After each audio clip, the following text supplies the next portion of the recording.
Mesdames, Mesdemoiselles, Messieurs, bonsoir. Je remercie les différents acteurs et partenaires de ce projet de permettre d'accueillir à la médiathèque José Cabanis le photojournaliste Reza qui éclaire en ce moment et jusqu'au 11 novembre les berges de la Garonne. Vu l'accueil que vous lui avez réservé, je pense que vous avez déjà vu ces 25 magnifiques photographies, grand format, présentées ciel ouvert et qui racontent à la fois des histoires de guerre et de paix. Architecte de formation, vous êtes depuis longtemps engagé en photographie, puisque vous avez parcouru le monde avec votre appareil à la rencontre de ces peuples qui souffrent des conflits traumatisants, mais qui vivent également des moments de joie et d'espoir. Vous avez reçu de nombreux prix, dont le World Press Photo, publié dans de prestigieux magazines comme le National Geographic, écrit plusieurs ouvrages. C'est vous qui avez réalisé l'emblématique photographie du commandant Massoud pendant les invasions russes en Afghanistan. Vous vous décrivez plutôt comme un conteur, et ça nous plaît ici en bibliothèque, plutôt un conteur qu'un plasticien, puisqu'une des valeurs qui est au centre de votre activité est la transmission. D'ailleurs, votre séjour à Toulouse ne s'arrête pas là, puisque vous allez aussi intervenir avec votre équipe et d'autres photographes tout au long de cette année et de l'année 2013 dans le quartier de la Reinerie, au Mirail, pour former des jeunes de ce territoire à l'éducation visuelle. Donc ce projet nous intéresse également, puisqu'il se déroulera aussi en partenariat avec la médiathèque Grand Thème, qui fait partie du réseau des bibliothèques de Toulouse, et puisqu'il s'inscrit dans la préfiguration de l'ouverture de la Maison de l'Image, un nouvel établissement municipal consacré aux arts visuels et numériques.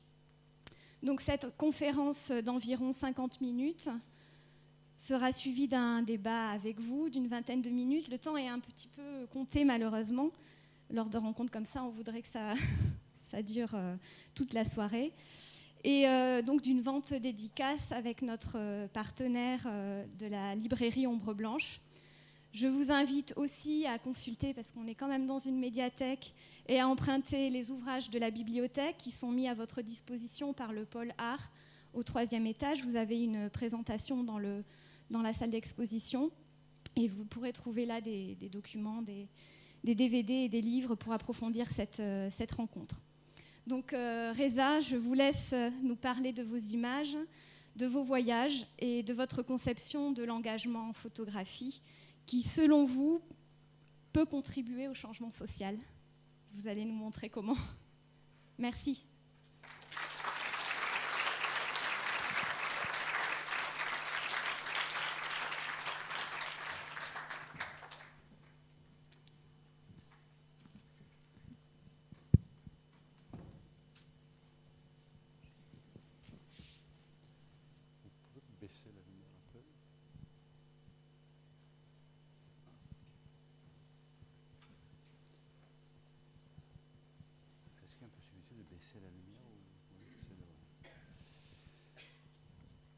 Moi, j'allais dire bonsoir, mais je vais dire rebonsoir ou rebonjour parce que je crois qu'il y a des visages qu'on se voit depuis déjà quelques jours. Et je me réjouis vraiment de cette continuité de mouvement parce que finalement, le plus important, comme vous le savez très bien, ce n'est pas la quantité, mais c'est la qualité de rencontre. Et dans beaucoup de vous, depuis quelques jours, moi je vois cette qualité de regard, de qualité de l'engagement, la raison pour laquelle j'expose, la raison pour laquelle je montre des photographies. Et j'espère que dans cette groupe qu'on se voit et qu'on est en train de se suivre, il y aura la possibilité dans les années qui viennent de faire des projets communs pour des valeurs que je sais que c'est le vôtre aussi, les miennes, que j'essaie d'expliquer. Comme vous voyez, le titre, c'est la lumière. Voilà, très bien. Donc, le titre photographie engagement, c'est que ce sont les deux mots, le témoignage, engagement, que ça fait partie de travail que je fais depuis. Et au début, pour me présenter, j'avais envie de montrer quelques couvertures des différentes parutions des différents magazines sur lesquels certaines de mes photographies ont paru.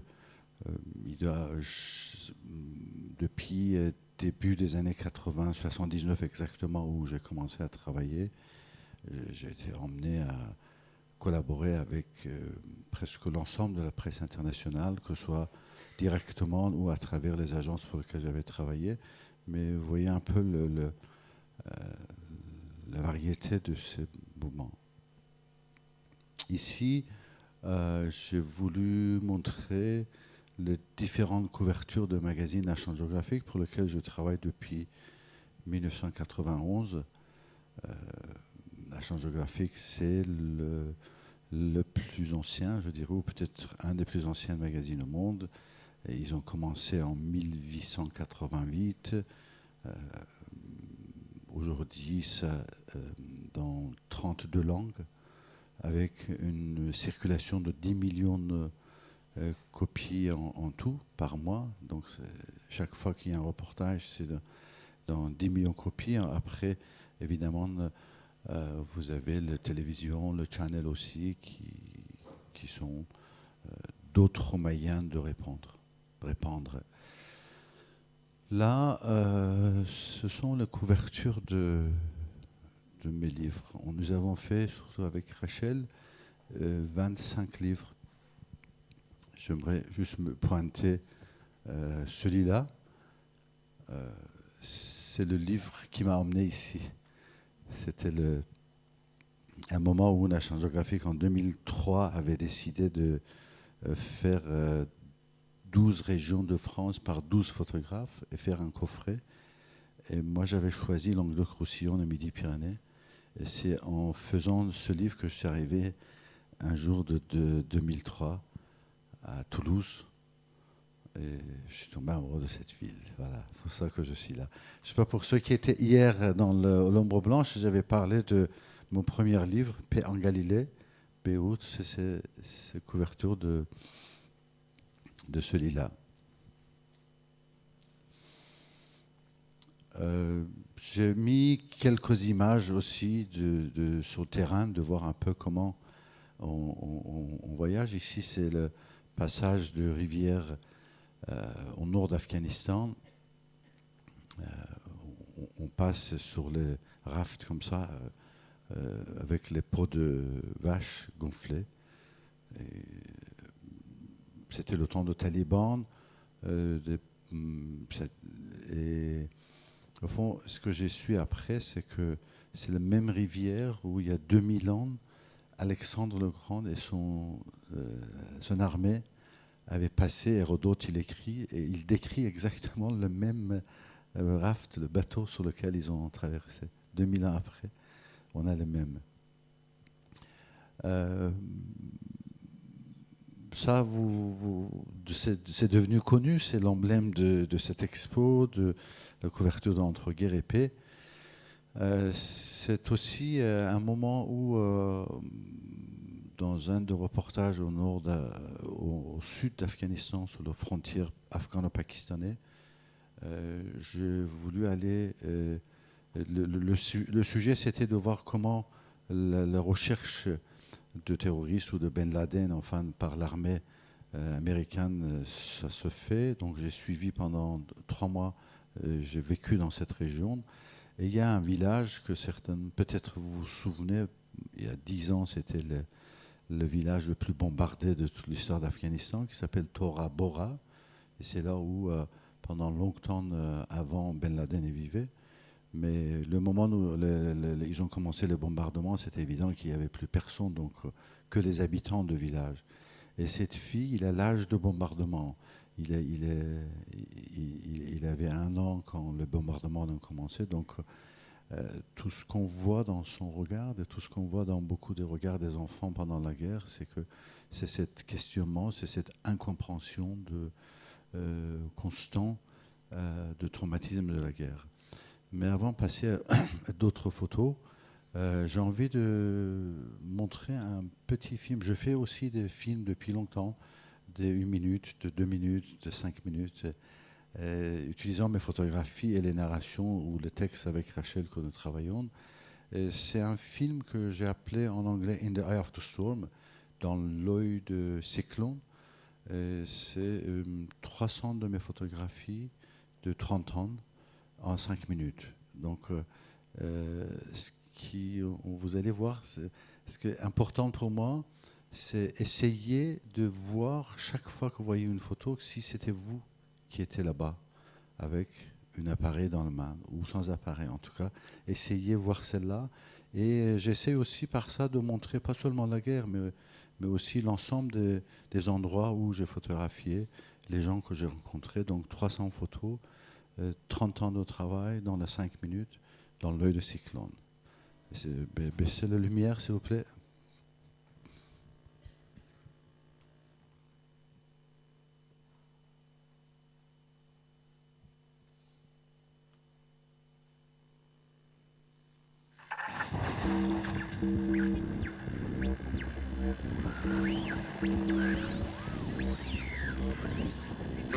Have you ever tried to take on the strange and enriching journey that consists in transposing yourself in somebody else's mind, body and life?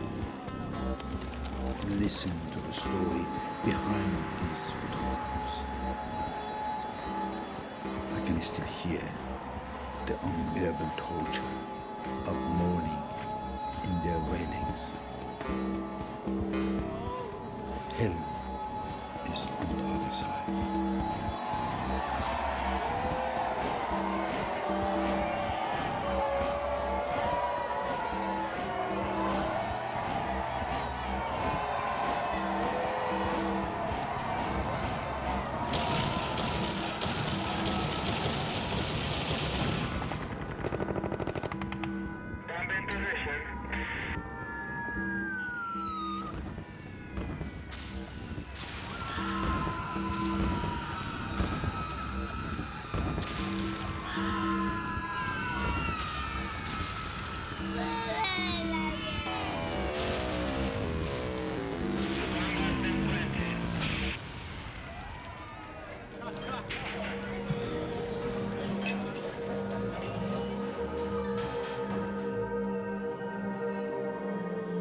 Life shows the road to whomever knows how to see, like the mysterious invitation.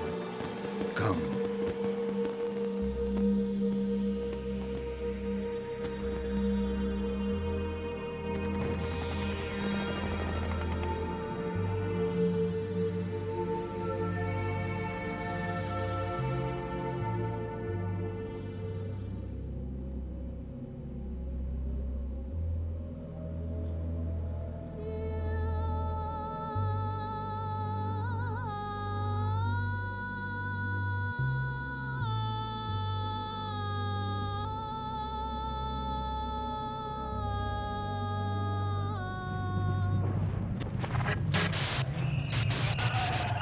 They seek to impose and expand the United States as military.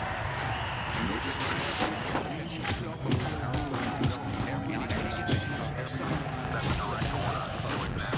Yeah, we don't want to do anything to scare your children. That's the last thing we want to do. We don't want to scare anybody.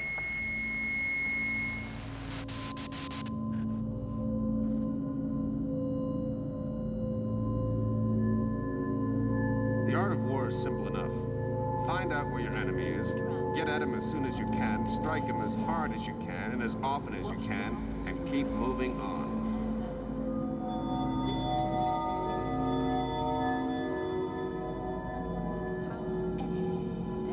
We, civilians from here or elsewhere, are the victims of issues that are beyond our understanding.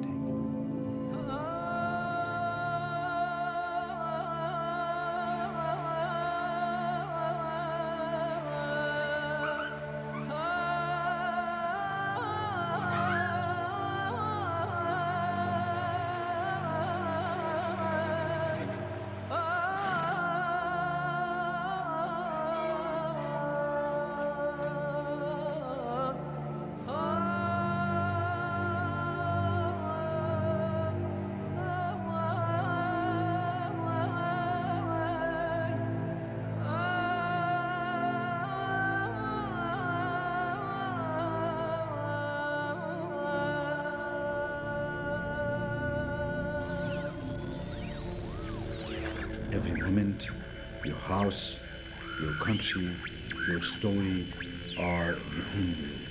Let them cry wherever you are. They will follow you. Now it's time for exodus. Более 30 миллионов людей, stateless people, sans aucune destination, sans aucun avenir. And only one goal, survival. We want one thing. We declare our right on this earth to be a man, to be a human being, to be respected as a human being, to be given the rights of a human being in this society, on this earth, in this day, which we intend to bring into existence by any means necessary.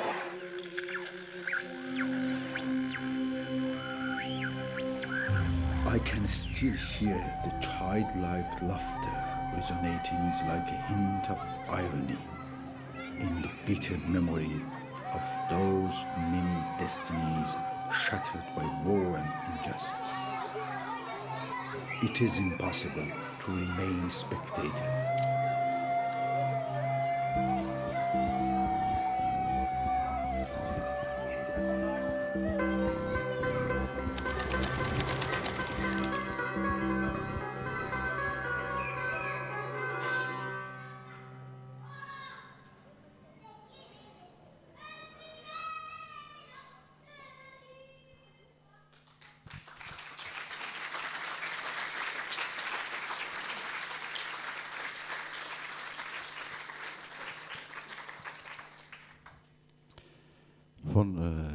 Je finissais par la phrase en disant « It is impossible to remain a spectator ».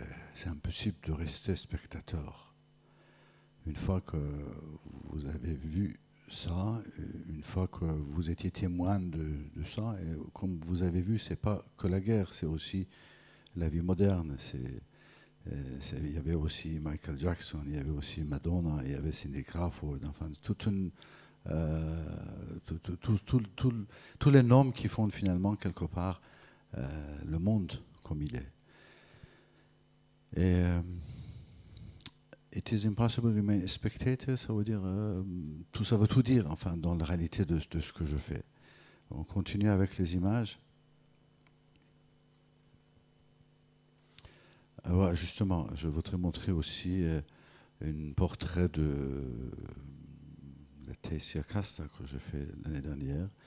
Et si vous revenez en arrière, c'était incroyable de voir combien finalement la ressemblance incroyable entre les deux portraits et les deux photographies.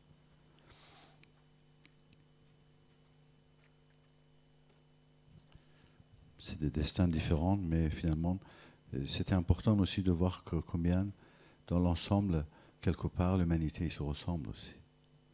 Et des fois, on ne sait pas pourquoi il y en a un qui devient une petite fille de Tora Bora en Afghanistan. Elle naît sous les bombes et une autre avec différents destins.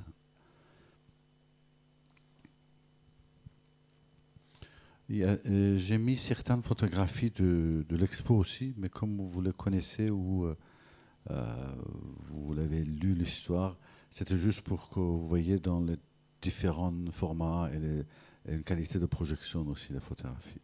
Celle-là, c'était devenu aussi une des photos emblématiques. C'est en Afghanistan, dans un village où, après plusieurs semaines de marche, c'était juste le moment où je cherchais Massoud dans la montagne. Et déguisé en afghan, caché un petit appareil sous le vêtement, et arrivé des fois plusieurs jours sans vraiment de quoi manger. Et le moment où j'étais arrivé dans ce village, je ne pouvais plus même marcher. J'étais tellement fatigué, je cherchais un endroit pour me reposer. Et c'est ces enfants qui ont vu l'appareil, ils ont commencé à me courir derrière comme le fou de village en me demandant de faire leurs photos. Au début, je ne voulais pas, j'étais fatigué, je disais non, allez-y, là, laissez-moi tranquille, je vais trouver moi un endroit. Mais ils m'ont tellement poursuivi presque comme si ils savaient qu'ils veulent me donner une photo magnifique. Et c'est presque pour me débarrasser, j'ai dit bon d'accord, ok, je vais faire une photo. J'étais vraiment... Et voilà la photo. Il y a des mystères comme ça, on ne sait pas comment. J'aurais j'aurais pu ne pas le faire. Mais finalement, c'est eux aussi qui m'ont emmené montrer l'endroit où je pourrais trouver à manger et me reposer. Photo symbolique d'Afghanistan. Au début, c'était des combattants de l'ombre, enfin. Et l'utilisation de symboles dans l'image, c'est aussi quelque chose d'important. Comme on parle de langage de l'image, c'est que chaque élément a comme un alphabet, a une écriture. On lit un peu les armements qu'ils utilisent, leur petit baluchon, ça a un sens. L'information de mur, de montrer que c'est des villageois. Donc ça, ce sont des éléments comme l'alphabet de l'image. Quand on lit une image, c'était un peu comme ça. D'autres photographies aussi c'est de aussi montrer combien nous sommes tous influencés visuellement.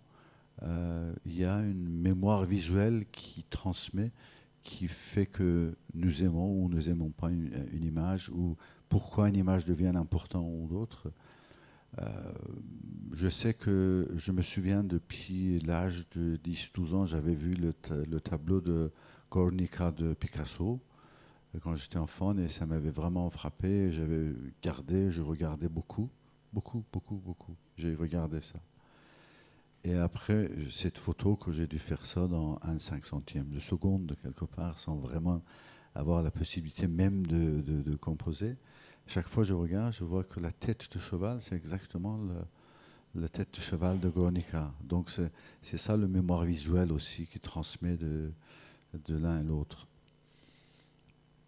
Une anecdote par rapport au tableau de Guernica, qu'il avait fait ça dans le village où c'était bombardé par les Allemands. Et qu'il y avait eu une massacre des villageois. Donc Picasso avait fait ce tableau qui est devenu fameux. Et quelque temps après, paraît-il que quand les officiers allemands nazis arrivent dans l'atelier de Picasso, il y en a un qui voit le tableau Guernica et il dit « Ah, c'est vous qui avez fait ça ?» Et Picasso, il dit « Non, c'est vous qui avez fait ça. » Là, nous sommes dans un endroit vraiment historique de notre temps. C'est l'entrée de la vallée du Panjshir, la vallée qui est devenue fameuse parce que Massoud et ses hommes étaient de cette vallée. C'est une vallée qui, quand vous voyez comment il est, c'est sur 120 km et comme ça. Et après, il y a 22 branches, des petites branches qui vont arriver à cette rivière. Est-ce que Massoud est devenu, d'un ingénieur civil qu'il était, force de se battre contre les Russes, devenu le plus grand stratège de guerre. Aujourd'hui, dans l'Académie militaire de Moscou, il y a un département de Massoud, et ils sont en train d'apprendre toutes ces tactiques qu'il avait mis contre eux. Ce qui faisait Massoud dans le temps, c'est que quand l'armée russe il voulait rentrer dans la vallée, il donnait l'ordre d'évacuer la vallée. Donc il n'y avait plus personne. Il rentrait dans le haut des montagnes et il faisait rentrer sans aucune résistance. Mais avant, il mettait quelques dynamites en haut à droite, vous voyez, planté. Et une fois que toute l'armée était rentrée dans l'armée, il faisait exploser et il fermait les derrière. Donc il était bloqué dedans. Et ce qui est incroyable est de voir aussi des fois des absurdités d'administration, que des fois même nous vivons ça aussi dans les différents niveaux. Les directeurs changent et après il n'y a aucune information qui passe de l'un à l'autre. Les présidents changent, il n'y a aucune information qui passe. On reprend de nouveau. C'est que sur plusieurs années, c'est Massoud qui me disait, j'arrive pas à comprendre ces Russes. 7 fois ils ont rentré. J'ai fait 7 fois le même, et chaque fois ils ont tombé dans le même piège. Donc il y a et je suis sûr que même dans la vie normale, quand vous voyez, il y a beaucoup de choses comme ça, même dans les administrations qui se passent, qu'ils font la même chose et la même chose et la même erreur et que ça ne change pas. Là, imaginez une armée 7 fois il fait le grand plan d'attaque. Il arrive, il y a quelques dynamites derrière, on explose, ils sont là. Et après, ils sont tous pris au piège. Mais en tout cas, c'est ici, en réalité, que le mur de Berlin a tombé. C'est là où je voulais dire. C'est que cet échec de cette armée, le plus grand, le plus puissant dans son temps, qui avait mis la main sur une grande partie de l'Europe, de l'Asie centrale et Caucase, et que finalement, cet échec de cette armée qui a donné le signal à tous les autres pays de l'Europe de l'Est, de Caucase, de l'Asie centrale, que, attention, cette armée qu'on craignait tellement, ça n'est qu'un tigre, comme on dit, tigre papier. Ah, voilà comment les amitiés, ça se font. C'était certainement, vous ne me reconnaissez pas. C'est à gauche, là, avec mon appareil. Et c'était le petit jeu d'échecs avec Massoud et le temps, beaucoup de temps que nous avons passé de jouer aux échecs. Comme on parlait la même langue, on avait les mêmes âges. J'étais architecte, lui était ingénieur civil, donc ça a créé des liens fortes. Ça, c'était en 85. Il détestait les cigarettes. Je suis ça après. Ça, c'était le premier jour de notre rencontre. Tous ces hommes, la Moudjahidine, personne n'avait droit de fumer quoi qu'il soit, y compris les cigarettes. Donc,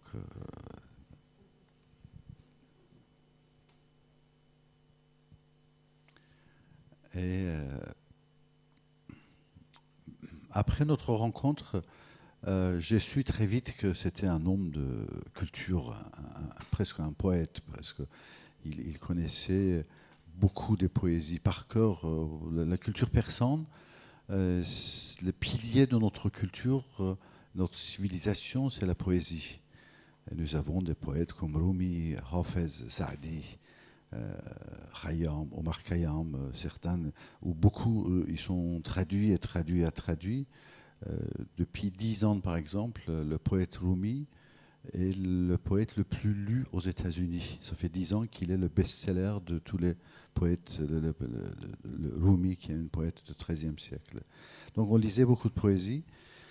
Et à un moment, dans une de ces petites vallées que nous avancions, il y a eu une attaque massive des avions où ils ont commencé à bombarder. Et chaque personne a commencé à aller prendre refuge. Et je me suis trouvé presque seul au milieu de petites rivières. Et j'ai vu Massoud qui est revenu vers moi. Il a pris ma main, presque en courant. On se jetait dans une petite grotte, peut-être 3-4 mètres à l'intérieur de montagnes qu'ils avaient creusées. Une petite ouverture. Et on a resté 3-4 heures en attendant. Donc ça faisait aussi un moment de discussion. Malheureusement, on n'avait pas le petit jeu d'échecs avec nous à ce moment. Donc on a passé pas mal de temps de discuter. Et ce qui était frappant, c'était la vision qu'il avait en expliquant qu'une fois que les Russes vont quitter Afghanistan, voilà comment j'ai envie de faire. Et que l'Afghanistan, il faut qu'il soit, comment on va reconstruire la démocratie et tout ça. Il avait une vision très claire de démocratie. Et c'est un moment où j'ai dit, quand tu dis que tu es sûr que tu vas mettre à genoux les Russes, même si il te reste 3 villages ici et qu'ils ont pris toute l'Afghanistan, mais puisque tu es tellement convaincu, j'accepte. Moi-même, je n'étais pas très sûr de ce qu'il disait. Parce qu'en réalité, je dis, il y avait 3 petits villages qui étaient encerclés et tout le reste de l'Afghanistan était envahi déjà. Donc imaginez un homme comme ça dans une grotte sous bombardement et qui est en train de dire les Russes vont partir. Et quand je lui ai dit, mais comment ça va passer entre vous les Afghans après le départ des Russes dans la région, avec l'Iran, avec le Pakistan, avec la Chine, tous les enjeux politiques. Et avant de répondre, il est parti dans une longue réflexion. Et c'est le moment où j'ai pris la photo. Donc c'est pas une photo, un portrait en disant restez-vous, gardez-la ici. C'était vraiment, comme beaucoup de mon travail que vous voyez, c'est le travail spontané.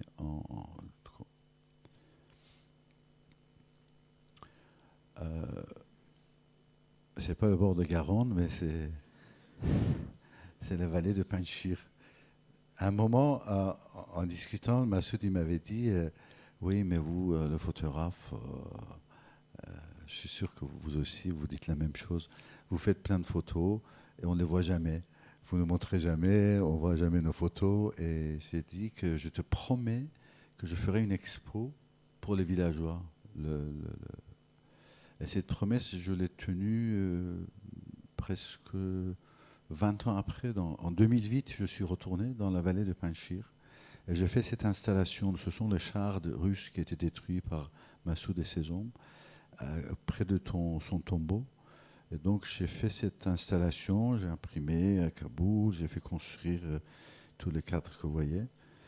C'était en soi même une épopée de pouvoir faire ça en Afghanistan pour la première fois. Mais c'est permanent, j'ai offert ça aux gens de village et vous ne pouvez pas imaginer le bien qu'il faisait pour les gens de village qui viennent à pied des montagnes, des vallées entières pour voir ces photographies.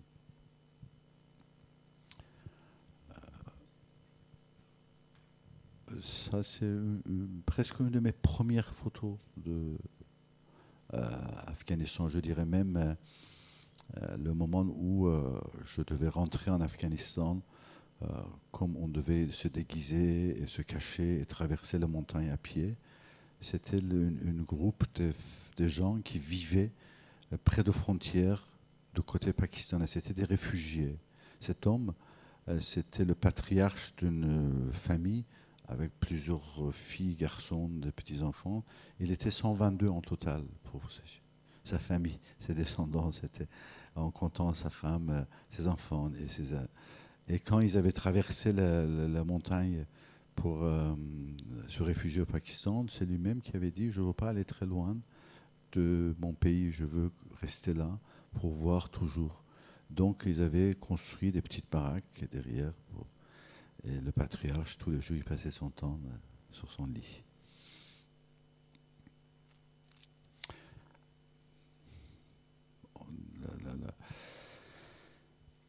Chaque fois que vous promenez dans les promenades, c'est pas le mot, c'est que vous marchez dans les allées, dans différents pays en guerre et autres, vous rencontrez beaucoup des vestiges comme ça, des vestiges des fois rouillés. Mais en tout cas, puisque j'étais le moment où peut-être dans des endroits différents, mais en tout cas ça se tirait et que j'ai vu les résultats de ça. Chaque fois je vois des éléments comme ça, et comme un retour de mémoire, ça revient tous les gens que j'ai vus qui étaient blessés ou morts par une de ces balles, et on ne sait pas où et comment. Mais ce sont ce que j'ai appelé, dans un de mes reportages récemment j'avais fait, il s'appelait « Il était une fois ». L'Empire russe. C'est que je dis chaque empire a laissé des ruines et les ruines de l'Empire russe en Afghanistan, ce sont ces éléments de guerre et des chars détruits et autres. Dans la suite de ce travail sur la frontière afghano-pakistanaise, j'ai passé 15 jours avec les soldats américains, les forces spéciales. Et c'est l'autre jour, sur le bord de Garonne, quand j'expliquais la photographie, je disais, quelqu'un m'a dit, mais pourquoi vous avez mis un soldat américain ici? Je dis, c'est pas parce qu'un soldat américain, c'est pour moi, c'est montrer aussi que c'est un des victimes de ces guerres. Vous voyez, nos soldats, nos enfants, quand nous envoyons sur ces zones de guerre, et que ces guerres que finalement est décidée pour des raisons politiques, pour des raisons économiques avant tout, et que ni nos présidents, ni les médias, ils n'expliquent pas exactement pourquoi aller faire une guerre dans un tel pays ou tel pays lointain et pour quel nombre. Évidemment, ils vendent leurs décisions emballées dans un emballage très joli au nom de démocratie, au nom de liberté, des femmes, des enfants. Mais la réalité de terrain, c'est complètement différent. La réalité de terrain et la réalité de toute cette guerre. Donc là, pour moi, c'est aussi une victime de guerre. Ce sont des enfants, 18, 20 ans, qui sont à peine de petits villages de centre-américains, qui ne savent même pas où se trouve Afghanistan, ou l'Irak, ils ne savent même pas qu'est-ce qu'ils font là-bas, pourquoi ils se battent. Et le soir, après qu'ils ont passé leur journée à fouiller les villages, ou attaquer des gens, ou tuer les gens, le soir, ils rentrent dans leur caserne, ils se mettent devant leurs ordinateurs, et ils lancent les jeux vidéo jusqu'à 2 heures du matin. Ils appuient, ils continuent, ils tirent de nouveau. Vous voyez, c'est ça un peu. La réalité quand vous vivez avec eux.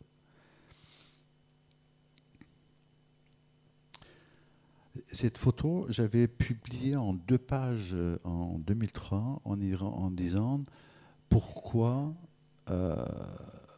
les Américains ils vont perdre la guerre en Afghanistan. On est aujourd'hui 2012, on voyait un peu ce qui se passe. Ils cherchent une porte de sortie, ils ne savent pas comment faire. Le choc culturel, c'est quelque chose de très important. Vous ne pouvez dans aucun cas d'être quelque part et ne pas respecter la culture. Parce que quand vous venez ici en disant on vient vous libérer et qu'ils marchent avec les chaussures dans un lieu saint, un lieu de pèlerinage, un lieu de, je dirais, prière, et que évidemment, ce geste, ça traduit par une méconnaissance de l'autre, ça se traduit par ne pas aimer l'autre, et petit à petit, tout ça, ça amène cette insurgence qui est devenue de nouveau contre les Américains, enfin, et toute l'armée de l'OTAN. C'est une de mes photos récentes d'Afghanistan. L'avenir, le soleil, même si le pays, après 30 ans de guerre, est comme un cimetière, mais je crois beaucoup dans l'avenir de ce pays ou dans l'humanité. On change de pays. Un petit moment, j'avais passé du temps dans le Balkan pendant le siège de Sarajevo. Et ici, c'est l'hôtel, le grand hôtel de Sarajevo, où toute la presse, le seul endroit où on pourrait vivre, la ville était assiégée par les Serbes. Des francs-tireurs, ils étaient partout. On pouvait presque pas bouger. Et voilà, je crois que ma chambre, ça doit être en haut, à droite, 4e étage. Mais c'était l'hiver, pas de l'eau, pas d'électricité, pas d'ascenseur. Enfin, vous pouvez imaginer la vie et peu de nourriture. Et toute la population qui était assiégée pendant plusieurs années, complètement affamée. Et ça se passait où? Ça se passait à 40 minutes de vol de l'Italie, de quelques heures de Paris. Enfin, donc c'était un moment très dur pour l'Europe aussi, pour l'humanité.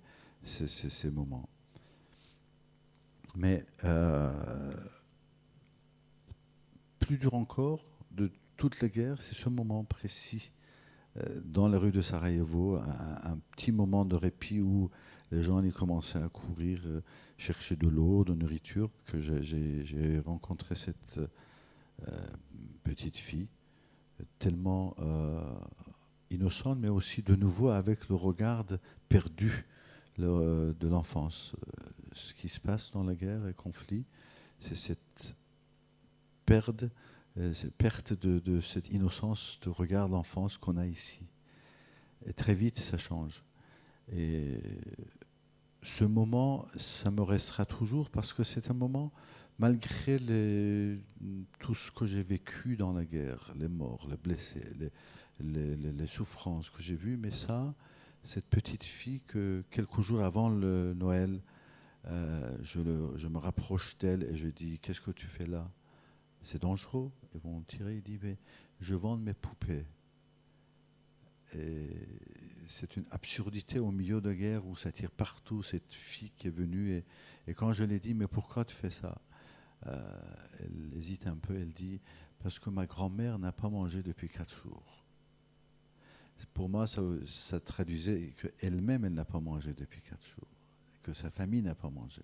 Mais que finalement, arriver à une telle, je dirais, réflexion d'enfant en disant qu'est-ce que je peux faire pour trouver du pain pour ma grand-mère et prendre les objets qui est le plus cher pour une petite fille de 9 ans, qui sont ses poupées. Et puis elle arrive à les vendre, elle vient enfin à les vendre en croyant qu'elle trouverait quelque chose pour sa grand-mère. Donc, ce n'est pas une photo des corps déchiquetés de guerre, de ce qu'on normalement nous montre, mais c'est un moment aussi, la vérité des guerres, c'est aussi ça. C'est aussi emmener une petite fille de 9 ans, finalement, de passer de ce qui est le plus cher pour elle. J'ai aussi beaucoup travaillé et acté pour la libération de Nelson Mandela et montrer aussi les méfaits de l'apartheid en Afrique du Sud. Ça, c'était une de mes photographies de cette période. Et ce que c'était frappant pour moi dans cette photo, bon, évidemment, vous voyez le symbole de voiture brûlée et le petit enfant qui part avec la voiture dans sa main. C'était encore l'époque où l'Afrikaner, le gouvernement apartheid était très en pouvoir. Là. Mais ce sont des émeutes qui sont les débuts de la fin, 4 ans après ces émeutes que l'apartheid a tombé. Et Mandela était encore en prison et personne ne connaissait comment il était devenu. Parce qu'il n'y avait aucune image de Mandela sur les 30 ans de prison. On connaissait le visage d'un homme d'une quarantaine d'années, 50 ans, avant la prison. Et le jour où il est sorti de prison, que ça restera pour moi un des grands moments de ma carrière, de ma vie. Je n'étais pas là-bas, mais j'étais tellement heureux et content de voir que Mandela il sort de prison. D'un seul coup, j'ai vu le visage, j'ai dit tiens, ça ressemble énormément à cette petite enfant que j'avais photographiée sans même savoir, sans même connaître. Symbolique. D'autres photographies aussi symboliques, cette photographie, qu'en dehors de l'histoire, c'est aussi une grande leçon de photographie pour moi, mais aussi une leçon que je pratique souvent sur terrain, surtout quand je suis avec beaucoup d'autres photographes, parce qu'on se trouve aussi des fois avec plein de photographes. Et il y a un phénomène où tout le monde bouge en même temps, dans le même endroit. Tout le monde court vers le même endroit, tout le monde va photographier les mêmes choses. Et moi, j'essaie toujours d'éviter ça. Je me suis toujours, le dernier moment, reculé. Et ça, c'est une des raisons, une bonne leçon pour moi. C'était cette photo où on visitait le front avec Arafat et plusieurs autres journalistes et caméramans de partout dans le monde. Et il y a eu un bombardement massif sur le groupe, parce qu'on était un grand groupe, et éventuellement ça se voyait. Et les gardes-corps d'Arafat, ils ont commencé à le tirer et jeter dans une banquère. Et tous les photographes, les journalistes, ils ont continué à courir comme ça derrière Arafat pour rentrer dedans. Et c'était juste avant de mettre le pied dedans, moi aussi, que j'ai donné un petit coup de Reza. Ne cours pas là où il court, tout le monde. Tu as oublié. Et je suis sorti, enfin, je ne suis pas rentré.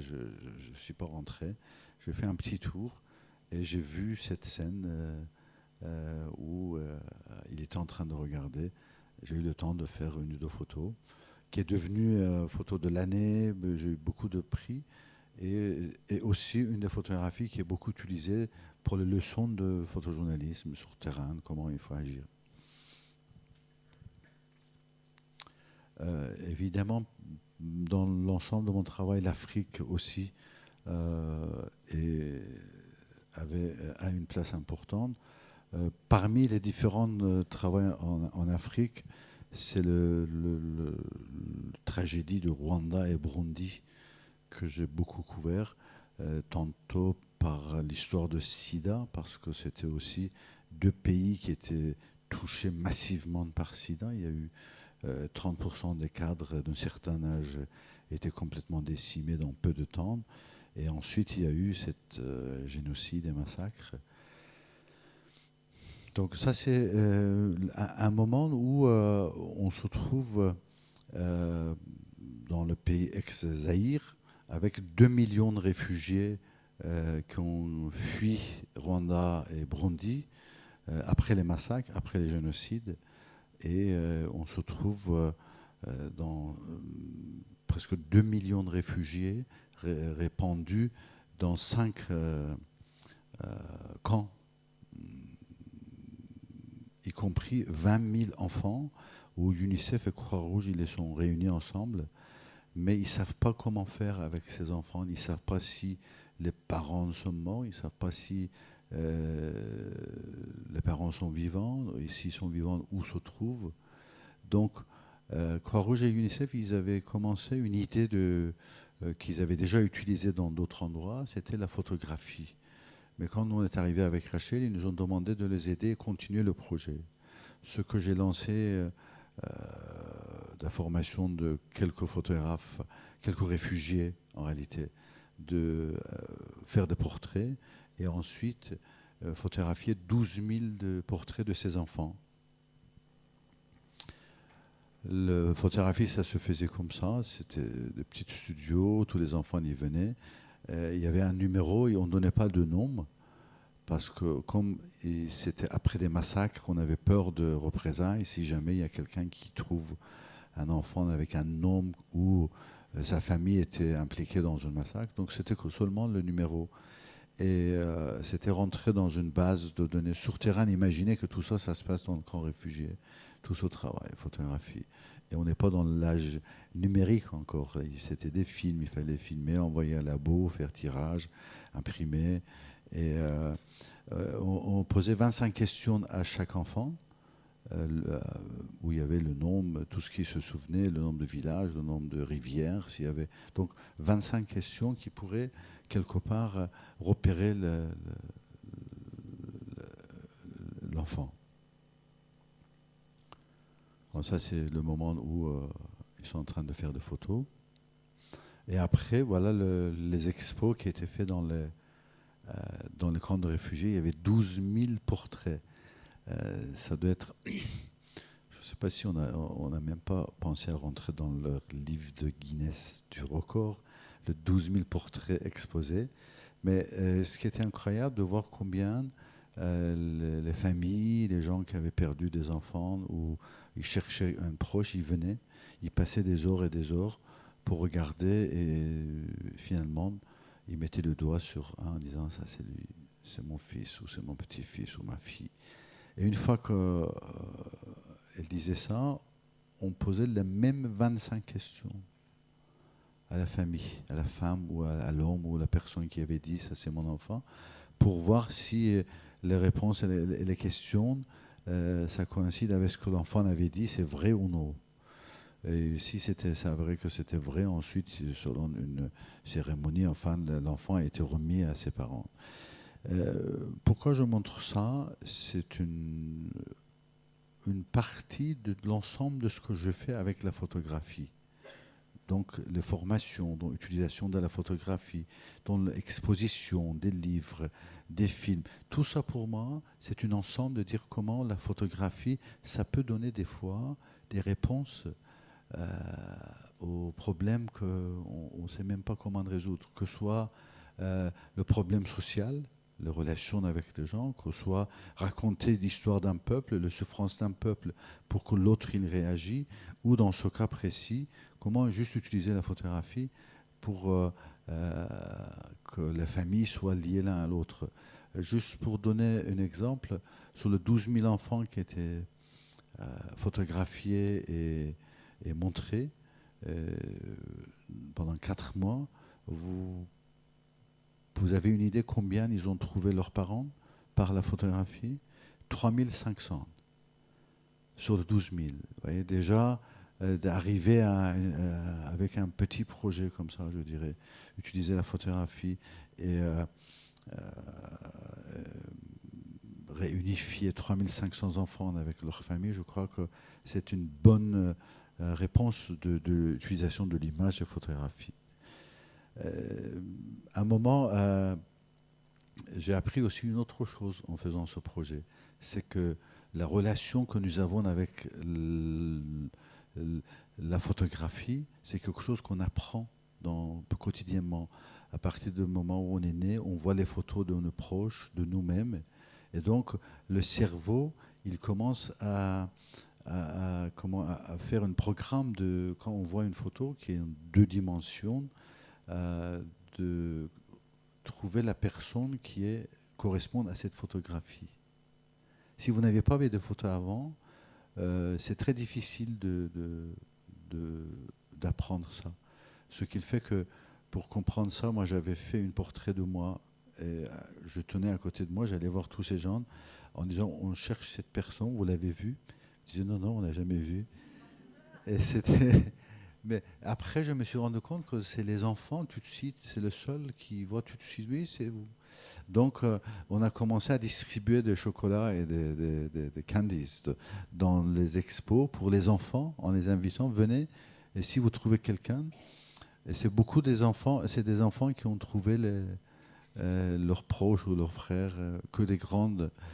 Une fois aussi, on a vu une femme de village qui a passé longtemps à chercher son fils, passait beaucoup de temps, elle venait plusieurs jours, et finalement un jour, au milieu de temps, elle tombe en sanglots, elle se met par terre, elle commence à pleurer.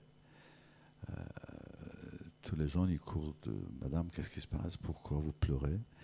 Elle dit « J'ai trouvé mon fils. » Elle montre avec le doigt une photo. Je dis « Mais pourquoi vous pleurez alors ?» Elle dit « Parce qu'il y a seulement sa tête qui reste, le corps n'est pas là. » C'est aussi de voir combien compréhension, des fois, ça peut être tellement différent de ce que nous, on croit. Il dit seulement sa tête qui reste. On a dit, ne vous inquiétez pas, on va emmener le corps aussi ensemble avec vous. Là. Évidemment, la famine, comme vous avez suivi, vous avez vu des images, vous avez vu des films, c'est une plaie de notre siècle. On ne peut pas accepter ni imaginer que dans le XXe siècle, fin du XXe siècle, au début du XXIe siècle, où nous avons la possibilité de déplacer 300 000 soldats dans 3 semaines avec tous leurs armements et tout d'un côté de planète à l'autre, qu'il y aura encore des gens qui peuvent mourir de faim parce qu'ils n'ont rien à manger depuis des semaines, que tout le monde est au courant, que ce soit des Nations Unies, que tous les gouvernements, ils savent que dans telle ou telle partie de planète, il y a une famine qui va arriver, et la famine arrive et il tue les gens. Et nous, on est heureux, contents en disant, regardez, les médecins sans frontières, ils sont en train d'aider les gens, mais attendez, comment ça se fait que le même pays, les mêmes gouvernements, ils peuvent déplacer 300 000 soldats dans 3 semaines avec tout, mais on ne peut pas éviter une plaie comme ça de l'humanité. Le moment où je voulais aller, ma première rencontre, je dirais, rencontre avec ce phénomène, la famine, c'était en 89. Je partais d'ailleurs avec Frédéric Mitterrand, à l'époque il faisait des films, et moi je photo, donc on avait fait une petite équipe, aller en Somalie pour photographier la famine.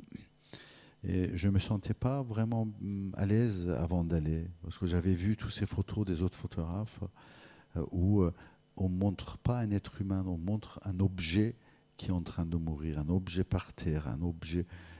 c'était je me disais, mais comment moi je peux aller photographier quelqu'un qui meurt de faim sans comprendre sa souffrance? C'est aussi une façon que je travaille. Dans les zones de guerre, comme je vous disais, je me déguise comme les gens, je vis comme eux, je pleure comme eux, je ris comme eux. Donc pour arriver à ça, avant de partir pendant 3 jours, j'ai rien mangé. Pendant 72 heures, j'ai fermé et j'ai décidé de comprendre. Je ne sais pas si vous vous êtes emmené à un moment de ne pas avoir 3 repas, de passer 3 repas sans manger ou vous comprendre qu'est-ce qui se passe ici. C'est très dur et très douloureux. Mais cette 72 heures, ça m'a permis après d'arriver devant lui et de ne pas faire une photo d'un objet, mais un être humain, la dignité de l'homme, la dignité de l'être humain, le penseur de Rodin, la personne qui nous questionne, qui dit pourquoi. Le plus important, c'est le cerveau, on le voit. Et c'était un peu ça dans la procédure d'arriver à expliquer quelque chose. Voilà pourquoi j'expliquais ça. Il y a une procédure à arriver à chaque image. Ce ne sont pas des images, comme beaucoup de gens, des fois ils me disent, mais nous aussi on voyage et en vacances, on va faire des photos, mais on n'arrive jamais à faire des photos comme vous le faites. Comment vous le faites? C'est pas la même. C'est un peu ça l'explication aussi, qu'il y a une vraie process de réflexion, de se mettre à la place de l'autre, de vivre, d'arriver à ça. Un autre phénomène sur lequel j'avais beaucoup travaillé aussi, c'était les mines antipersonnelles, qui sont aussi une vraie plaie de notre civilisation, parce qu'ils sont des fois comme les petits objets jetés par les hélicoptères. Ça ressemble aux poupées, ça ressemble aux objets de jeu des enfants. Oui, c'est vrai, ils font ça. Ils viennent en hélicoptère et ils jettent des objets qui ressemblent à un objet attirant, et quand les enfants ou les grands ils vont attraper, ça explose. Donc je me suis battu à force de photographier le résultat de ça, mais aussi dans les différents comités anti-mines, antipersonnels, d'emmener beaucoup de gouvernements à ratifier de ne pas utiliser les mines antipersonnelles. Ça, c'est une des photos Cambodge pendant ce reportage où on parlait d'un chemin de fer qui ralliait la ville de Phoi Phet aux frontières thaïlandaises et qui disait qu'il y a toujours des mines sous les rails. Et le gouvernement cambodgien, pour éviter que les mines heurtent le locomotive, parce que c'est le locomotive qui va toujours devant avec le chauffeur, et c'est ça qui sautait. Une fois que ça saute, tout le train est dérayé. Ils avaient créé des très longues plateformes séparées de locomotives, mais qui étaient poussées avec les plateformes, avec le locomotive. Donc vous voyez un peu, vous avez une grande plateforme, derrière ici c'est le locomotive, et qui pousse, et que si jamais il y a une mine, c'est le plateforme qui saute en l'air, et pas le locomotive. Sauf ce que j'avais entendu et que je ne croyais pas, donc j'ai dit je dois aller faire un reportage, c'est que comme la plateforme était gratuit, donc les gens les plus pauvres, les paysans les plus pauvres qui avaient 3 œufs à vendre dans le marché ou 3 bouts de carottes, ils n'avaient que la possibilité de voyager sur cette plateforme. Et j'ai pris le risque toute la journée, enfin faire aller-retour avec eux pour voir, pour sentir, pour voir comment c'est possible, enfin. Et vous voyez, c'était plein.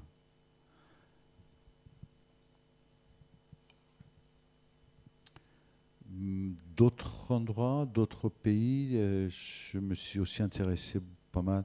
J'ai beaucoup voyagé à cheval en Afghanistan. J'aime beaucoup. C'est pas de faire de randonnée, mais c'est vraiment de vivre et voyager. Donc, j'avais fait un reportage sur en Turkménistan, une race qui s'appelle Akral Teke, qui est le plus beau race de cheval du monde. La Turquie, avec le derviche tourneur, cette photo était aussi sur la couverture de National Geographic. Ce sont des adeptes de Rumi, le philosophe. Et le jeu des enfants. C'est ce que, pour moi, c'est une incompréhension, c'est cette militarisation des enfants dans beaucoup de pays. On achète des fusils à nos enfants, on les laisse jouer avec des fusils, de tirer, de faire des jeux. Et tout le monde rigole en disant « Ah, c'est des enfants, c'est des jeux, laissons-le ». Mais on ne se rend pas compte que tout ça, c'est fait par les pouvoirs, par le gouvernement, pour que les enfants soient habitués à devenir des militaires. Que pour les enfants, dès le bas âge, ils prennent l'habitude à tirer et que le moment venu où ces gouvernements ils auront besoin de chair à canon, comme Napoléon il aimait dire, ils auront les enfants qui étaient déjà formés à être les soldats. D'où c'est le système traditionnel de création des futurs soldats. Le système moderne, je suis persuadé que peu ils ont pensé à ça. Ce sont tous ces jeux de vidéo, le vidéo game ils appellent ça, où on appuie sur un bouton et il y a un bonhomme qui va tirer et qui va tuer et que tout le monde est heureux et content. J'ai tué 2, j'ai tué 4. Mais sans savoir que même ces jeux vidéo, ils font partie de cette grande politique des gouvernements, des pouvoirs, de militariser la pensée des enfants. Essayez, évitez, vous et tous les enfants autour de vous, de jouer à la guerre. On ne joue pas à la guerre. C'est aussi une des photos de l'expo en Turquie. Pas loin de là où la photo, c'était la photo au fond que précédent vous avez vu, ça se passe à côté d'ici. C'est le mont Ararat qui est un grand symbole et qu'à un moment, en 3 secondes même pas, ça a duré cette chapeau sur le mont Ararat, les nuages qui bougeaient comme ça, c'est un volcan.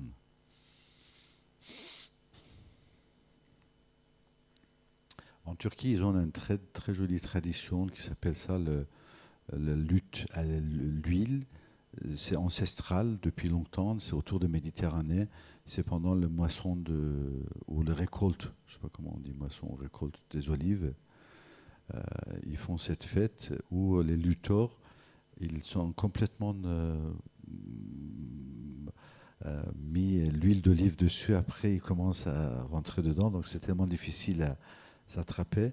Et ça donne un très, très joli mouvement des luttes. D'autres phénomènes,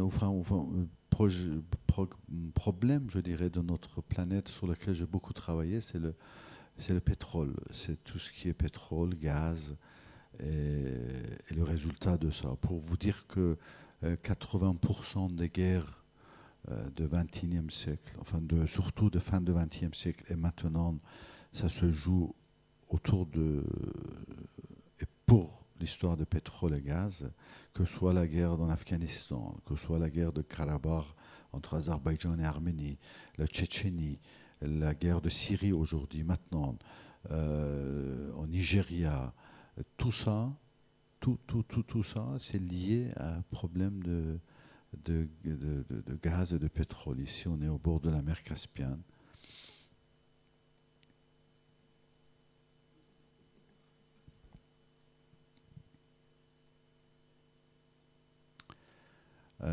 La chute de l'Union soviétique, ça a aussi été la chute de plusieurs millions, vraiment, des hommes et des femmes 60 ans et plus. C'était des hommes et des femmes qui avaient construit l'Union soviétique, qui avaient participé à la construction de l'Union soviétique. Et au jour au lendemain, après la chute de l'Union soviétique, ils se sont trouvés complètement devenus SDF. Et quand je dis plusieurs millions, c'est plusieurs millions. Et c'était des gens qui avaient un bon travail, une maison, parce que c'était le système soviétique. Mais le jour au lendemain, leurs usines étaient vendues, ils étaient tous mis à la porte, sans aucune retraite, et ils ont commencé à errer les rues des SDF. Donc, toutes les images des propagandes soviétiques que vous voyez, des jeunes filles, garçons, soldats, en train de chanter le couloir de soviétique et sur le poster, c'était eux. Et ils ont tous été mis à la porte après la chute de l'Union soviétique. Et le moment où je les rencontrais, c'était sur le fleuve Amour. J'ai voyagé pendant 6 mois sur le fleuve Amour, et dans la ville de Khabarovsk. De loin, je l'ai vu comme ça, avec le petit tatouage. Je n'avais pas vu le croix aussi qu'il avait ajouté. C'était Marx, Engels, Lénine et Staline. Ce sont les 3 portraits qu'il avait tatoués. Et quand je me suis rapproché, je me suis présenté, j'ai dit bonjour, je m'appelle Reza, comment vous appelez? Il a dit son nom, Gennady Vassilovitch, et d'un seul coup, il s'est mis à pleurer. Il s'est mis vraiment à pleurer fortement. J'ai demandé à l'interprète qu'est-ce que tu as dit, qu'est-ce que j'ai dit, qu'est-ce que tu as traduit, qu'est-ce qu'on a fait. L'interprète aussi, elle était un peu perdue, pourquoi elle pleure. Et finalement, il a dit, vous savez, la photo était en 2000 que j'avais fait, et la chute de l'Union soviétique, c'était en 90. Il a dit, j'avais un travail, je travaillais dans une usine, une maison, tout ça. Et le jour au lendemain, ils sont venus, ils nous ont mis à la porte.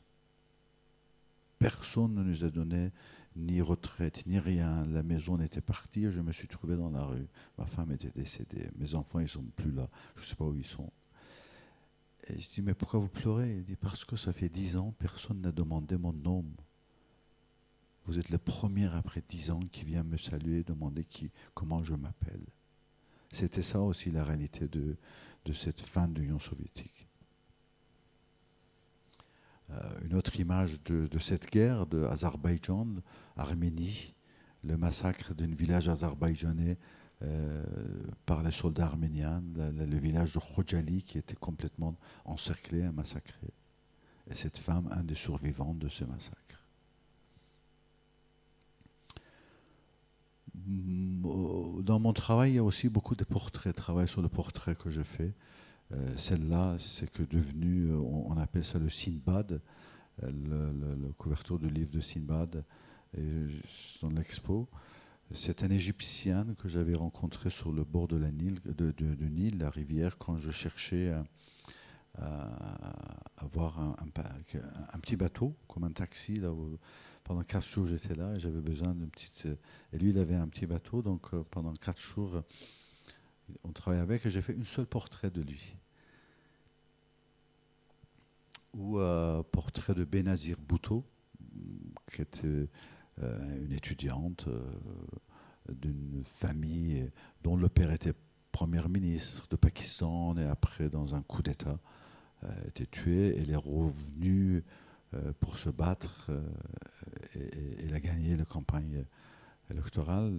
C'était aussi un des portraits qui était très fameux et connu, utilisé beaucoup pour montrer un peu la personnalité. Voilà, maintenant, quand je vous disais que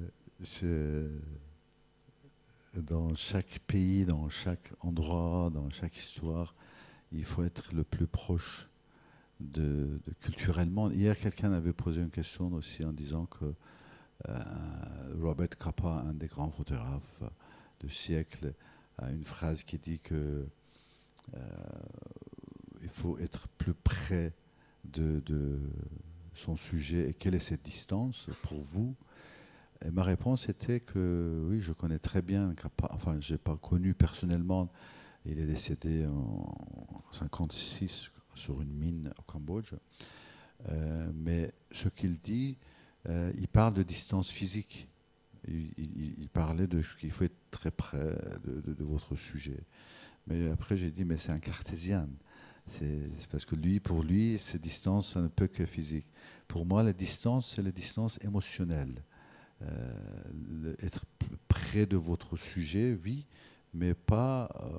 C'est être près, ça ne veut pas dire physiquement aussi. C'est aussi émotionnel. C'est de se sentir la souffrance de l'autre, la joie de l'autre aussi. Parce que finalement, la vie fait de joie et de souffrance, et c'est un cycle continuel. Et il n'y en a ni l'un ni l'autre qui a une vertu presque sur l'un ou l'autre. Il faut vivre la vie comme il vient. J'utilise aussi la photographie comme j'avais fait dans ma jeunesse en Iran, comme un instrument de propagande, des fois même politique ou militantisme.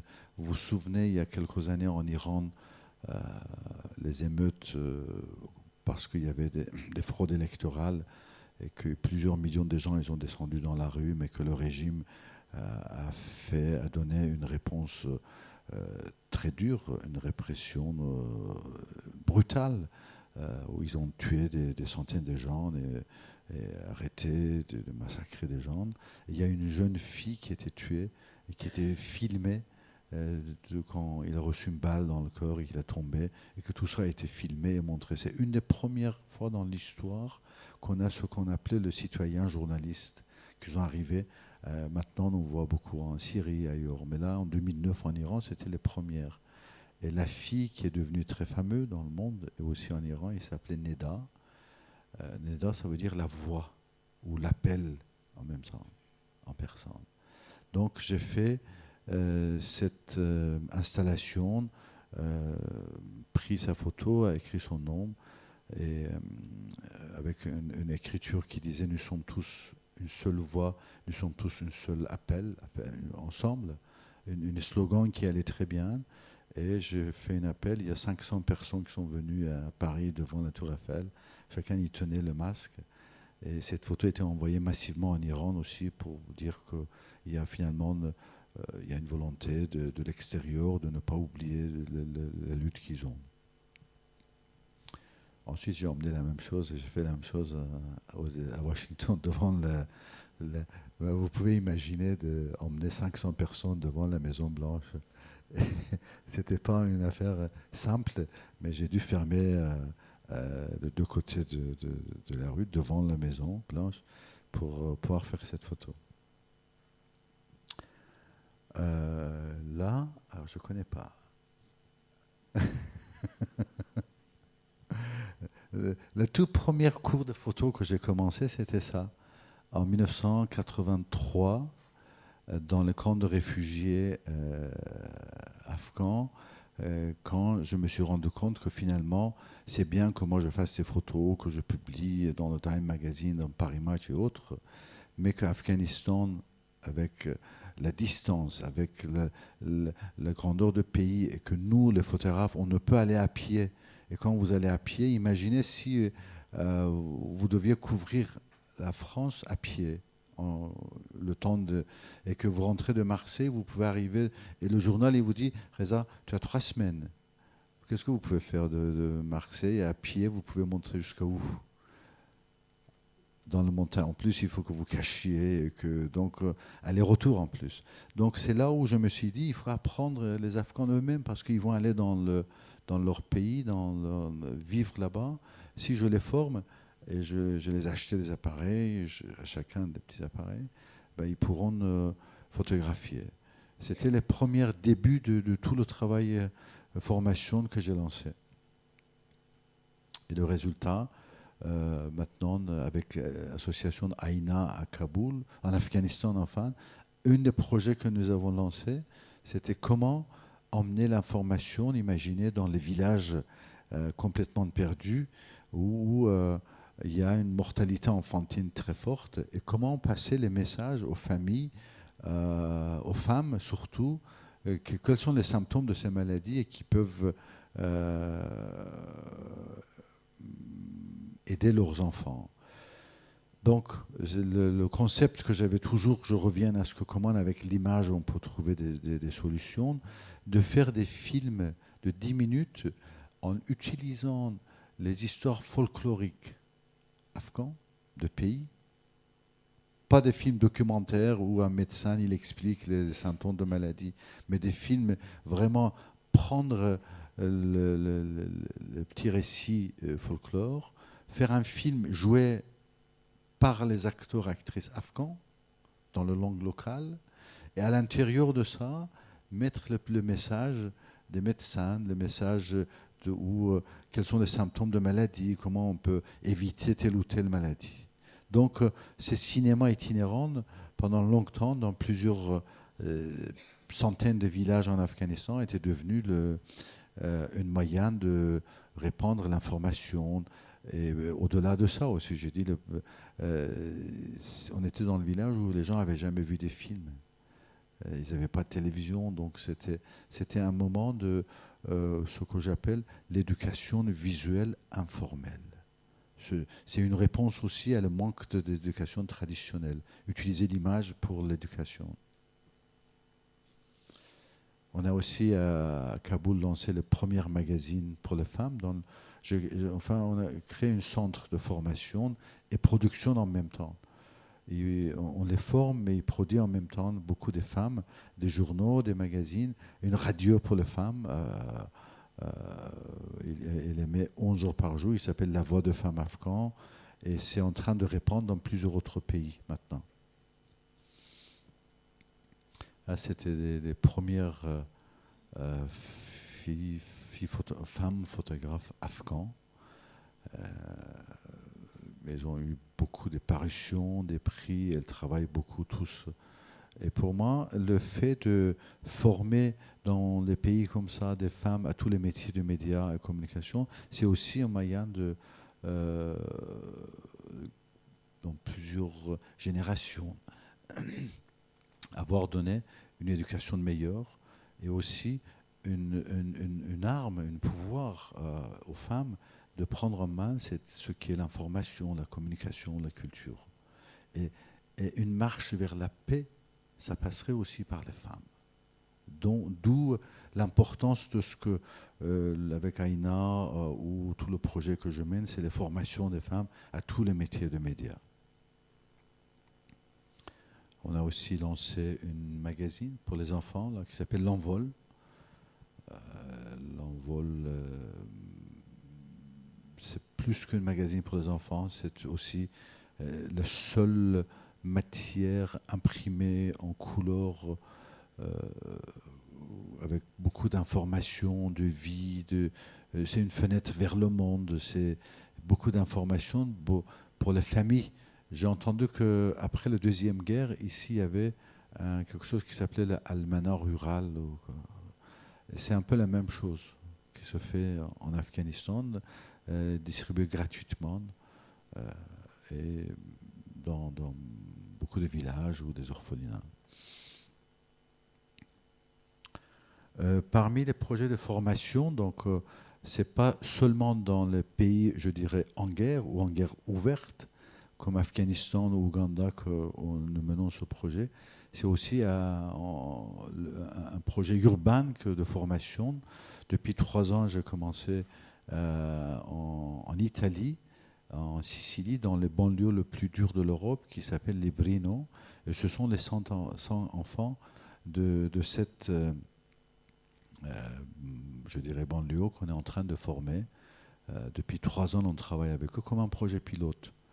Et le travail qu'on est en train de préparer ici dans le Rainerie, c'est la suite de ce projet. Ça, ce sont les enfants d'Italie, de Sicile, dans formation. Évidemment, si nous devons transmettre une paix réelle en ce monde, et si nous devons mener une véritable guerre contre la guerre, Alors commençons par les enfants, par l'éducation des enfants. Pourquoi et d'où tous ces intérêts aussi que, après voir toutes ces guerres et conflits, pour moi c'est important. Pourquoi j'appelle ça entre guerre et paix? C'est aussi ça, c'est que la paix, ça passera aussi par l'éducation. La légèreté de la paix, en espérant que l'humanité un jour, il parlera de mot guerre avec le mot passé.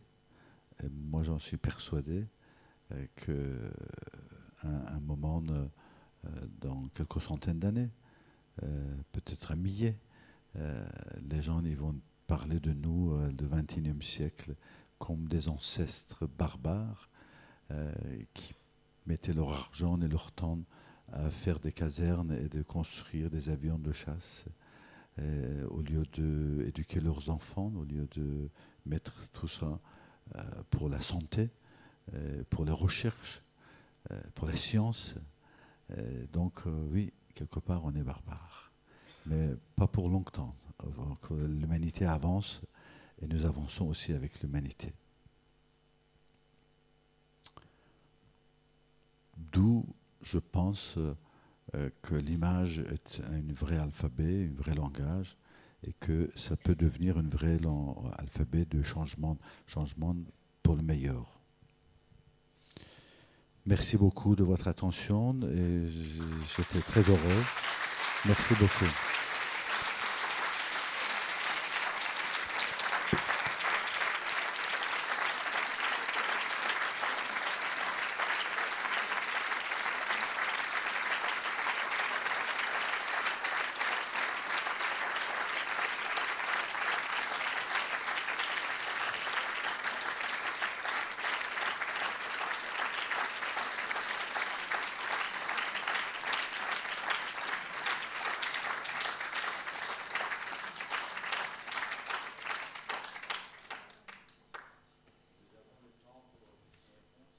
On va le prendre, évidemment. Donc si vous avez quelques questions ou remarques, je vous invite à parler quand même dans le micro, même si vous n'aimez pas ça, pour que tout le monde puisse profiter de vos interventions.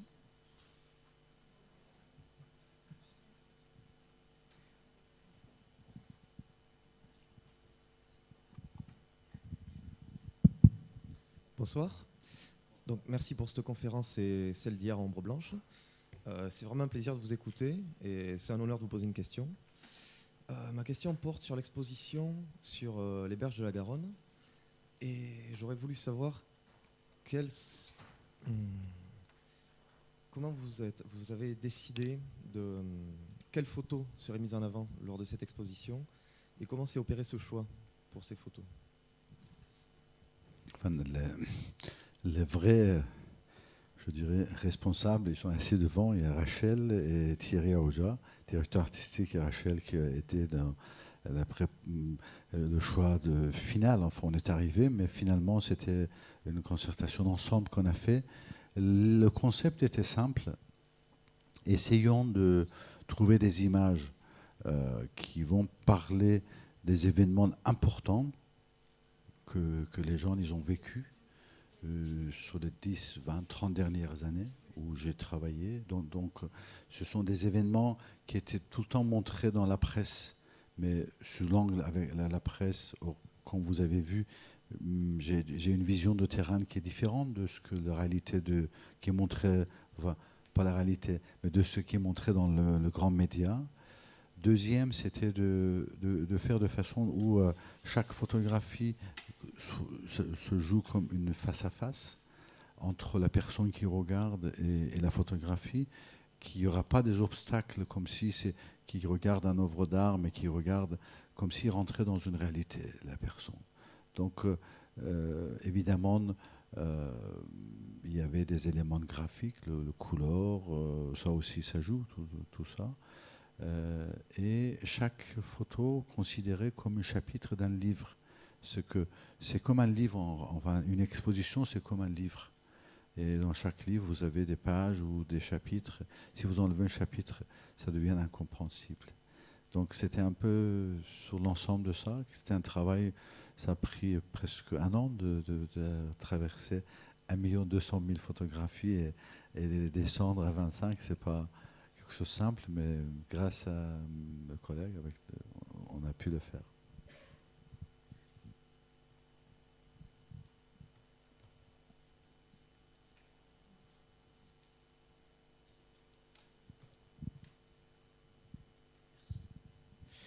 Bonjour, je voulais savoir à travers donc, tout ce que vous avez vécu, vous avez vécu des grands moments de joie et de bonheur, mais aussi des grands moments de drame et de tristesse. Et je voulais savoir quel était votre rapport à la haine.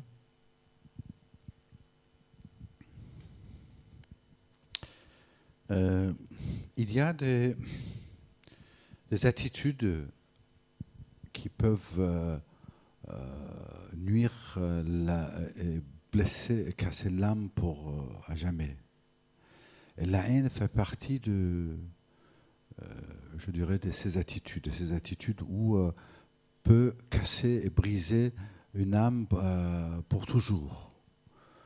Certes, j'ai été emmené à voir et vivre la haine, mais j'ai toujours essayé de ce que l'âme ne soit pas touchée. Vous savez, c'est le moment où l'âme est touchée qu'on ne peut plus retourner en arrière. Et c'est pour ça que tout le travail que je fais, tout ce que je suis en train d'expliquer, c'est éviter que la haine, comme un élément, comme un fléau, je dirais, comme une plaie de notre siècle, ça soit répandu ou que ça soit montré. Mais j'ai trouvé et j'ai vu que c'est une des attitudes les plus brutales de l'homme, la haine.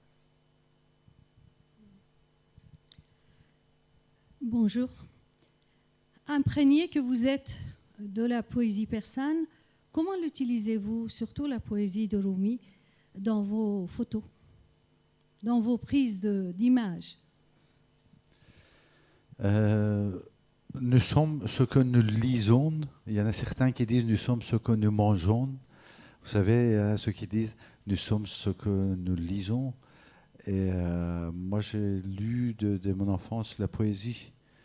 Et d'ailleurs, quelqu'un me disait, mais comment vous arrivez à en sortir de tous ces moments durs parce que beaucoup de gens, ils peuvent complètement se perdre une fois qu'on a passé devant tous ces moments de vie. Et mon secret, c'est la poésie. Surtout poésie de Rumi, le poète dont je parlais, dont je présentais un peu. Il faut polir l'âme. Et Rumi ou d'autres poètes, la poésie, ça aide à polir l'âme.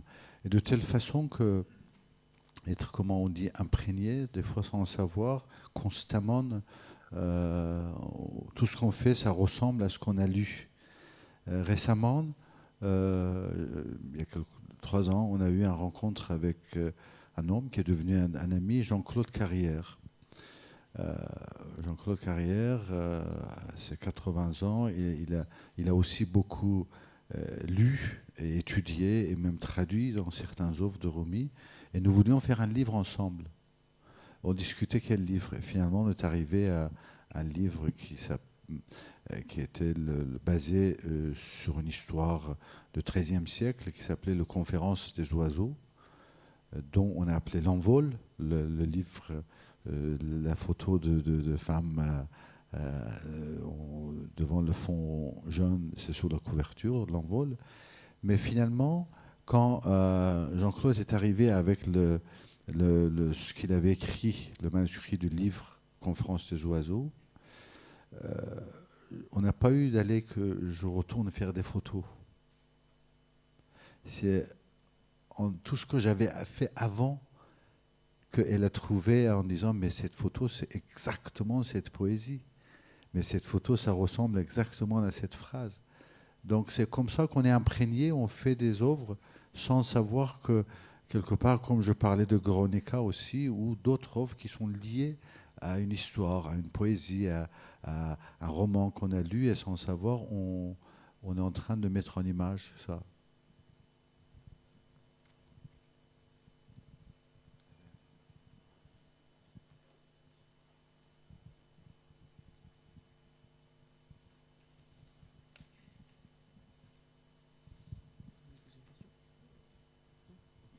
Bonsoir. J'avais une question toute simple, mais bon, qui mérite son intérêt. On voit votre pseudonyme, là, Reza. D'où vient ce pseudonyme? Enfin, oui, si c'est votre nom, oui. Voilà. Non, ici, elle est Jeanne, non, ou Claude. Il y a combien de Claude dans la salle? Non? Si. Michel. Elle est Thierry. Combien Thierry? Reza, c'est un prénom en Iran qui est très très répandu et très utilisé. Si vous arrivez dans un endroit comme ça et vous appelez Reza, il y a moitié des hommes qui vont se tourner. C'est comme aux États-Unis, Joe ou James. Et ici, je crois, c'est Jean ou Jean-Pierre ou Claude. Enfin.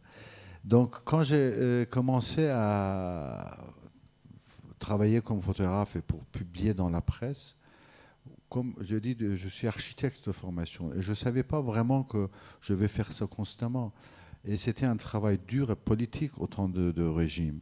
Donc je ne voulais pas qu'on me connaisse. Je me suis dit, je vais mettre un pseudo enfin, qui est complètement connu et que personne ne me trouvera. Et c'est comme ça qu'au fil de mon temps, ça restait devenu mon nom d'artiste, enfin, aux signatures de mes photographies.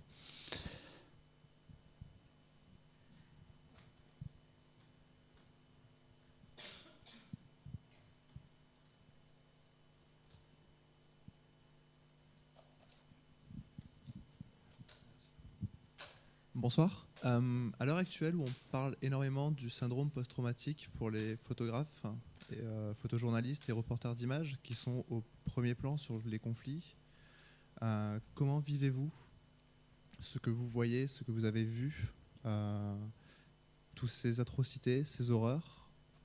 Comment le ressentez-vous? Et avez-vous déjà, vous êtes déjà vous censuré, auto-censuré une de vos images, soit en refusant de la prendre si c'était trop atroce, ou en la gardant pour vous, et donc en ne la publiant pas? Le traumatisme, j'ai déjà expliqué un peu. Moi, j'arrive à en sortir avec la poésie et l'amour. Enfin, ça, ce sont des éléments importants de sortir de traumatisme. D'ailleurs, j'ai vu beaucoup de confrères journalistes ou d'autres, des humanitaires qui n'ont pas pu en sortir. Ils ne mènent pas une vie bien, je veux dire, dans leur tête. Mais il y a un moment, il faut arrêter. Quand on sent qu'on ne peut évidemment aller plus loin, il faut arrêter. C'est ce que j'ai toujours dit à mes collègues photographes ou journalistes ou autres en disant que n'allez pas très loin. Et que si vous sentez que vous n'arriverez pas à suivre, il faut arrêter. Mais comme je disais, moi, c'est vraiment de la poésie. La poésie, ça aide beaucoup de ces moments de recueillement, d'une part, et d'autre part, le résultat du travail. Quand je vois le résultat positif de ce qu'on fait. Donc à partir du moment où le résultat du travail est positif et que c'est en train de bouleverser, c'est en train de créer des mouvements. Donc ça aide aussi de ne pas tomber dans ce traumatisme. En ce qui concerne l'autocensure ou des photos faire ou ne pas faire, vous pouvez imaginer, des fois on est seul devant un événement au fin fond du monde. Personne n'est avec nous. Personne ne voit ce que je fais, si c'est vrai, si c'est pas faux. La première, c'est notre conscience, certes. Mais moi, il y a des photos que je n'ai pas faites. Et des photos que je n'ai pas faites, c'était pas ni par peur, ni par ne pas prendre le risque. C'était le moment où la personne qui était en face de moi avait besoin de mes mains et pas que je fasse sa photo. À ce moment-là, même si la photo c'était le plus grande photo de ma vie, et je vous le dis parce que je me suis trouvé devant des situations où l'image était très forte, mais la petite fille blessée et qui courait en sang vers moi, avec les bras ouverts parce que ses parents étaient morts sous une mine. Elle était la seule survivante. Et à peine j'étais en train de préparer mon appareil qu'elle a commencé à courir vers moi. Et j'ai pas pu faire la photo. J'ai laissé l'appareil, j'ai couru vers elle pour le prendre dans mes bras. Parce qu'elle avait plus besoin de ça. Donc, autocensure, je dirais, ou censure, non, parce que finalement, après toutes ces années de l'exil, de guerre, de prison, de torture, tout ce que j'ai vu, pour qu'un gouvernement ou quelqu'un me fasse peur de ne pas faire une photo, il faut qu'il se lève de bonne heure. Ouais. Donc, mais arrivé à un moment où j'ai dit à la personne, non, pas de photo, mais va vers lui ou elle, parce qu'elle a besoin, ça m'est arrivé. Alors, une question juste qu'une personne n'ose pas poser, avec quel type de matériel travaillez-vous ?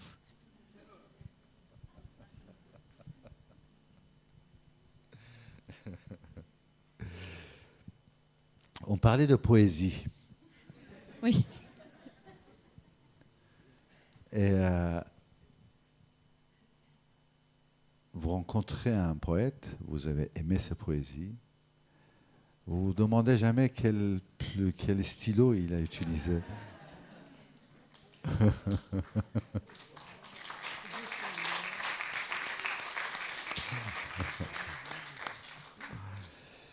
L'appareil, ça n'est qu'un outil, vous le savez très bien. Il y a quelque temps, j'ai été interviewé par un journaliste de radio de Europe 1, Marc Fogel. Et on m'avait dit, fais attention, c'est un provocateur, et il lance des choses un peu, il attaque. Bon, je me suis trouvé devant un gentil garçon, il tremblait, il ne savait pas quelle question poser. Je sentais qu'il est en train de dire, quand même, je ne veux pas laisser partir Reza sans le rentrer dedans. Donc, il me regarde, il dit, alors, monsieur Reza, vous avez pensé que bientôt vous allez être au chômage ? Je n'ai jamais pensé à ça. J'ai dit, pourquoi vous dites ça ? Il dit, parce que tout le monde a un appareil photo.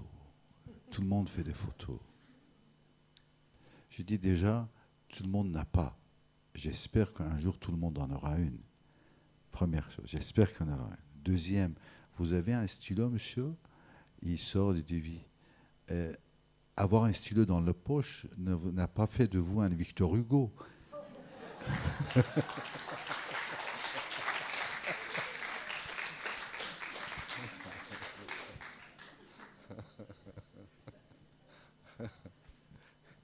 Voilà la provocation de journaliste qui était. Bonsoir. Oui, bonsoir. Moi, vous parlez d'amour, de poésie. J'ai un personnage avec lequel j'ai grandi, que j'aime beaucoup, qui s'appelle Molla Nasreddin. Et en fait, vous finissez sur une note d'humour. Et quand j'ai vu le montage de vos photos les unes après les autres, j'ai dit à ma fille, il ressemble un peu à Molla Nasreddin. Donc, et Molla Nasreddin, c'est aussi un grand sage. Donc, vous avez parlé d'amour et de poésie, mais dans tout ce que vous dites, je trouve aussi qu'il y a de la sagesse. Merci beaucoup. Voilà. Merci beaucoup.